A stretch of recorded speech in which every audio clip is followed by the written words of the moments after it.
Hi friend, last 2 lecture में हमने set A और सेट बी का Cartesian product A cross B define किया, उसके थोड़े इलस्ट्रेशन देखे। अब नेक्स्ट टॉपिक आता है चैप्टर में रिलेशन। तो रिलेशन किसको बोलते हैं वो अब देखेंगे।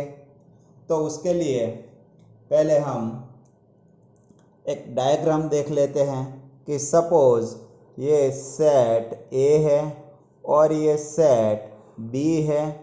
सपोज सेट ए के element A B and C, 3 elements in set A B C and 1 2 3 and 4 elements 1 2 3 4 lies on the set B. Now ए से 1 के आगे एरो ले जाता है तो ए का 1 के साथ रिलेशन है ऐसा बोल सकते हैं। सपोज बी से 2 के आगे भी एरो जाता है और बी से 3 के आगे भी एरो जाता है तो बी का 2 और 3 दोनों के साथ रिलेशन है ऐसा बोल सकते हैं। सी में से 4 के आगे एरो ले जाते हैं तो सी का 4 के साथ रिलेशन है। तो ये वन टाइप ऑफ रिलेशन हुआ। वंस अगेन ए में से 1 के आगे एरो ले गए तो ए का 1 के साथ रिलेशन हुआ। बी में से 2 और 3 दोनों के आगे एरो जाता है तो बी का 2 के साथ भी रिलेशन है, बी का 3 के साथ भी रिलेशन है। ये कैसे पॉसिबल हो सकता है? तो सपोज हम इधर मदर फादर रखते हैं और इधर चाइल्ड रखते हैं तो चाइल्ड का मदर के साथ भी रिलेशन हो सकता है, मदर चाइल्ड का फादर के साथ भी रिलेशन हो सकता है। तो सिमिलरली बी का 2 के साथ भी रिलेशन हो सकता है, बी का 3 के साथ भी रिलेशन हो सकता है और सी का 4 के साथ रिलेशन है। तो हमें ये रिलेशन आर लिखना हो तो सेट ऑफ ऑर्डर्ड पेयर में लिख सकते हैं। फर्स्ट पोजीशन में सेट ए के एलिमेंट और सेकंड पोजीशन में सेट बी के एलिमेंट। तो ए का किसके साथ रिलेशन था? 1 के साथ। देन आफ्टर बी का 2 के साथ भी रिलेशन है, बी का 3 के साथ भी रिलेशन है और फाइनली सी का 4 के साथ रिलेशन है। तो हमने ये रिलेशन एक एस्टेब्लिश किया। तो ऐसे बहुत सारे हम रिलेशन डिफाइन कर सकते हैं।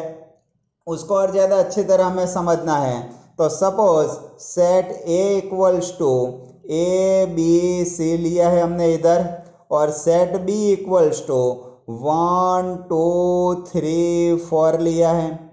तो अब Cartesian product A cross B define करते हैं तो इसमें कितने एलिमेंट होंगे? तो 3 क्रॉस 4 12 एलिमेंट हो गए। कौन से एलिमेंट आ सकते हैं? तो A1 A2 A3 A4। Then after first position पे बी लेते हैं तो B1 B2 B3 B4। Then after C1 C2 C3 C4। तो हमने ये Cartesian product A cross B define किया। अब देखते हैं कि ये A1 इसमें इंक्लूड है, B2 भी इसमें इंक्लूड है, B3 भी इसमें इंक्लूड है और C4 भी इंक्लूड है। मीन्स आर के सारे एलिमेंट ए क्रॉस बी में से ही है। तो हम रिलेशन की डेफिनेशन ऐसे बोल सकते हैं कि ए क्रॉस बी का कोई भी सबसेट लिखो वो रिलेशन होगा। तो उसको अच्छी तरह हम बोलना चाहते हैं तो ऐसा लिख सकते हैं कि रिलेशन आर, डेफिनेशन देखते हैं रिलेशन की। A relation R from a non-empty set A, non-empty set A to a non-empty set B is a subset of the Cartesian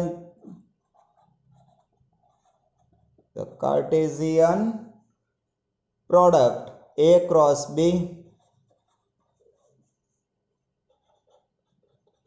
तो ये रिलेशन की डेफिनेशन हुई। Once again a relation R from a non empty set A to a non empty set B.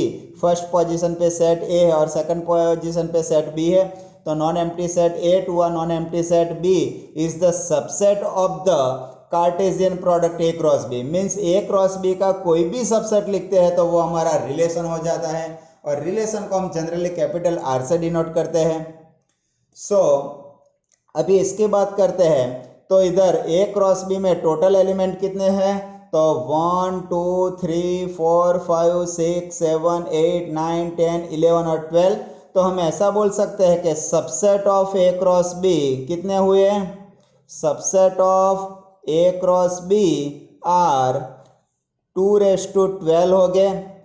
इधर base तो always 2 रहेगा, और ए cross B में जितने एलिमेंट है वो पावर में हो गए, तो subset of A cross B 2⁻12 होगा।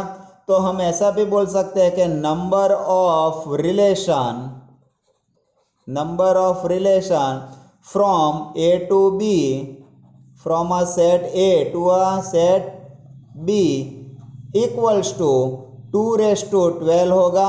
जितने सबसेट पॉसिबल है उतने ही रिलेशन पॉसिबल है। तो इधर number of relation from a set A to a set B equals to 2⁻12 होगा। सो हमें फॉर्मूला बनानी हो तो ऐसा बना सकते हैं कि if number of A equals to M और number of B equals to N, suppose set A में एम एलिमेंट है और सेट बी में एन एलिमेंट है, तो number of relation from A to B equals to, तो 2 number of elements in set A into number of elements in set B means 2:mn होगा। सो ये हमारी एक फॉर्मूला हो गई कि ए टू बी से कितने रिलेशन पॉसिबल हो गए, तो 2 ए के एलिमेंट मल्टीप्लाई बाय बी के एलिमेंट हो गए। अब ये हमने रिलेशन तो एक लिखा है, सपोज ये एक पूरा रिलेशन है, तो उसका सेकंड एलिमेंट है उसको फर्स्ट एलिमेंट का इमेज बोलते हैं। तो in that particular case 1 is the image of A, 2 and 3 both are image of B, and 4 is a image of C होगा। तो वंस अगेन A का इमेज क्या हुआ 1, B का इमेज 2 और 3 और C का इमेज 4 हुआ। तो फर्स्ट एलिमेंट को हम X बोलेंगे और सेकंड एलिमेंट को Y बोलेंगे। तो जनरल केस में ऐसा हम बोल सकते हैं Y is the image of X होगा, Y is the image of X हो सकता है। अब A क्रॉस B का सबसेट एक 5 भी हो सकता है, एक A क्रॉस B भी हो सकता है। तो हम आगे जाके 12th में देखेंगे कि इस 5 को नल रिलेशन बोलेंगे, 5 को क्या नल रिलेशन अदरवाइज एम्प्टी रिलेशन बोलेंगे, और ए क्रॉस बी को यूनिवर्सल रिलेशन बोलेंगे। 5 को एम्प्टी रिलेशन और ए क्रॉस बी को यूनिवर्सल रिलेशन बोलेंगे। तो वो आगे जाके 12th में देखेंगे, अभी तो हमें डीप में नहीं जाना है, ओनली रिलेशन की डेफिनेशन, उसका डोमेन, कोडोमेन और रेंज ही देखना है। तो अब आर का डोमेन की बात करते हैं, तो डोमेन ऑफ रिलेशन आर क्या हो सकता है, तो ये रिलेशन आर हमने एक लिखा है, तो उसका एक्स एलिमेंट कलेक्ट करते हैं तो उसको हम डोमेन बोलेंगे। वंस अगेन रिलेशन आर में जितनी सेट ऑफ ऑर्डर्ड पेयर है उसका first element means x element collect करेंगे तो उसको डोमेन ऑफ आर बोलेंगे। तो हम इसको ऐसा लिख सकते हैं कि R equals to collect x element where set of ordered pair x y lies on relation R. A cross B नहीं है इधर, आर में जितना set of ordered pair possible है उसका एक्स एलिमेंट हमें कलेक्ट करना है। तो हम ये इलस्ट्रेशन की बात करें तो डोमेन ऑफ आर लिखना होता है तो ए बी एंड सी होगा, कोई एलिमेंट 2 बार नहीं लिखना है। तो ये पर्टिकुलर केस में हम रिलेशन आर का डोमेन लिखना चाहते हैं तो ए बी सी होगा। सिमिलरली हम वाई एलिमेंट कलेक्ट करते हैं तो उसको रेंज ऑफ रिलेशन आर बोलते हैं। So range of relation R, तो y एलिमेंट कलेक्ट करना है किसका वाई एलिमेंट कलेक्ट करना है? जो आर में पॉसिबल ऑर्डर्ड पेयर है उसका ही, means X Y belongs to R होता है तो उसका वाई एलिमेंट कलेक्ट करते हैं तो उसको हम रेंज ऑफ रिलेशन बोलते हैं। सो वंस अगेन, आर में जितनी set of ordered pair possible है उसका एक्स एलिमेंट कलेक्ट करते हैं तो उसको डोमेन बोलेंगे, और वाई एलिमेंट कलेक्ट करते हैं तो उसको रेंज बोलेंगे। यह पर्टिकुलर केस में रिलेशन एस्टेब्लिश था ए से बी का, तो बी को हम कोडोमेन बोलेंगे। बी को क्या बोलेंगे? कोडोमेन। तो जब रिलेशन ए टू बी का होता है तो ये बी क्या होगा? कोडोमेन होगा। तो ए केस में हमारा कोडोमेन लिखना हो तो बी होगा। कोडोमेन क्या होगा? बी होगा। अभी इधर सेट बी क्या था? 1 2 3 4 था। कोडोमेन क्या होगा? ये आर में तो सेकंड एलिमेंट कलेक्ट करने हैं, वाई एलिमेंट मीन्स 1 2 3 4 होगा कोडोमेन। तो हम ऐसा बोल सकते हैं कि रेंज ऑलवेज सबसेट और इक्वल्स टू कोडोमेन होगा। रेंज ऑलवेज क्या होगा? सबसेट और इक्वल्स टू कोडोमेन होगा। तो वंस अगेन, सेट आर में जितनी set of ordered pair possible है उसका एक्स एलिमेंट कलेक्ट करेंगे तो डोमेन होगा, वाई एलिमेंट कलेक्ट करेंगे तो रेंज होगा, और जो सेकंड सेट दिया है ए टू बी का रिलेशन था तो बी को हम कोडोमेन बोलेंगे।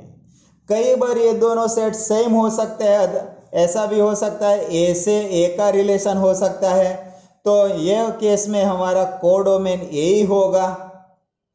तो जो सेकंड सेट दिया है, जो इमेज होता है, इमेज वाला सेट होता है, उसको ही हम कोडोमेन बोलेंगे। सो हम एक बार वंस अगेन रिवाइज करते हैं, आपके लिए नया टॉपिक है, रिलेशन किसको बोलते हैं वो। तो उसके definition, a relation R from a non empty set A to a non empty set B is a subset of the Cartesian product A cross B, means A cross B का जो subset लिखते हैं, जितना possible subset है उतने ही possible relation हो गए और उसको ही रिलेशन बोलते हैं। रिलेशन में जो फर्स्ट सेट है उसका इमेज सेकंड सेट में होना चाहिए, मीन्स अब पर्टिकुलरली ये केस की बात करते हैं तो इसमें ए का इमेज 1 होगा, बी का इमेज 2 होगा, बी का इमेज 3 भी पॉसिबल है और सी का इमेज 4 है, ऐसा बोल सकते हैं। अब आर में जितने एलिमेंट पॉसिबल है सेट ऑफ ऑर्डर्ड पेयर, उसके एक्स एलिमेंट कलेक्ट करते हैं तो उसको डोमेन बोलेंगे, वाई एलिमेंट कलेक्ट करते हैं तो उसको रेंज बोलेंगे, और जो सेट बी है उसको कोडोमेन बोलेंगे। तो हम ऐसा बोल सकते हैं कि रेंज इज ऑलवेज सबसेट और इक्वल्स टू कोडोमेन ही होगा। तो ये रेंज के सारे एलिमेंट कोडोमेन में से ही हो गए, और सेट ए में m एलिमेंट होता है, सेट बी में n एलिमेंट होते हैं, तो नंबर ऑफ रिलेशन कितने पॉसिबल हो गए? ए टू बी का 2⁻mn होगा।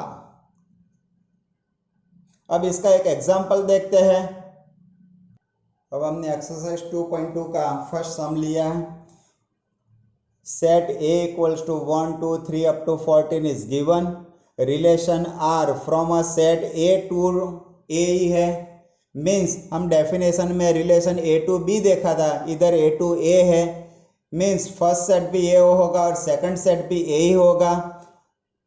और रिलेशन R डिफाइन करके दिया है x y where 3x minus y equals to 0, x and y both element are belongs to A। So x और y दोनों एक ही एलिमेंट होने चाहिए।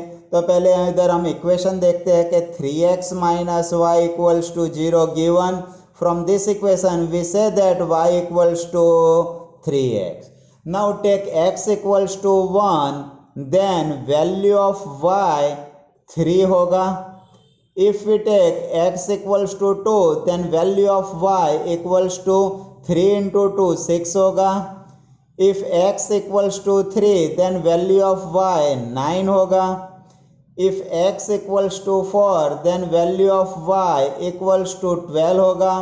Now if we take x equals to 5, then value of y equals to 15 होगा, but 15 does not belongs to set A, तो y की value set A में नहीं मिलती है, इधर y भी A में होना चाहिए, means x equals to 5 possible नहीं है। तो आगे जाके 6, 7, 8 एटसेट्रा भी पॉसिबल नहीं बनेंगे। सो हम ऐसा बोल सकते हैं कि x की वैल्यू 1, 2, 3 एंड 4 पॉसिबल है।